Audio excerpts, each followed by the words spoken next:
Is athleticism a born gift, or can it be taught? Can someone that is not as gifted eventually become more athletic than someone who is born with it?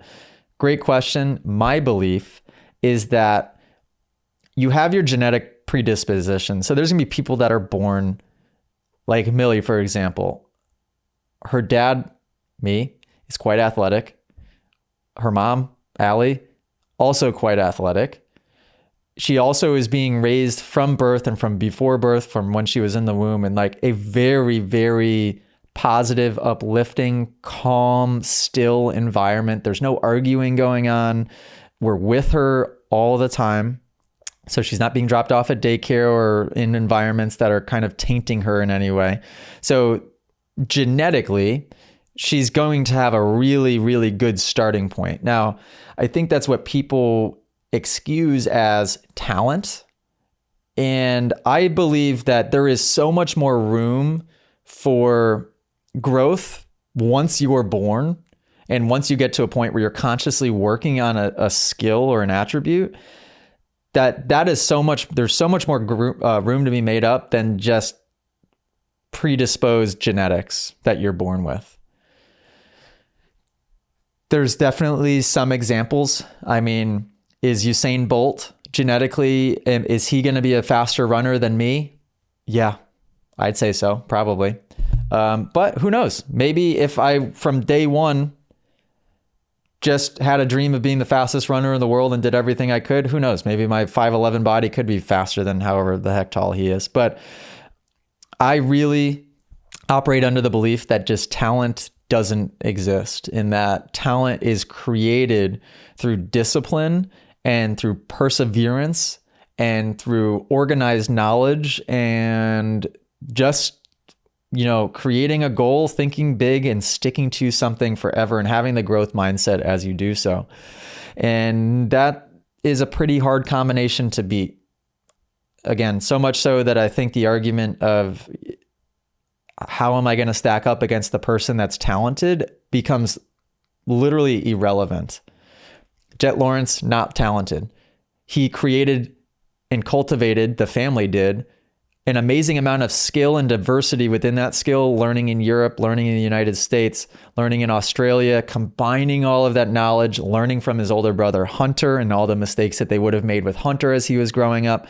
Dazzy always would say, he'd say this at the dog pound constantly, if Jet wasn't better than Hunter, or Jet isn't better than Hunter, then we did something wrong in this learning process. So if that doesn't tell you right there, it's not that Jet is magically more talented, it's that he came second. So they learned lessons, he got a head start, and he was able to create that compounding growth, building what you would mistake as talent from such a young age. And it hasn't stopped because he hasn't had really too many injuries. So I hope that makes sense.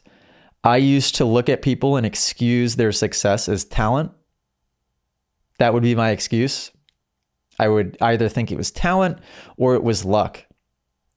So what you do when you excuse somebody's success as that, as talent or luck, is you are subconsciously telling yourself that you can't do it because of that. So instead, look at other people's talent or success, wealth, the business that they've created, the results that they've had on the bike, and look at it with a microscope and try to figure out how you can learn and apply things to what you're doing to be able to level up a little bit more. Sounds obvious, but that is a really fundamental paradigm shift that I was able to make as of recently, within the last couple of years.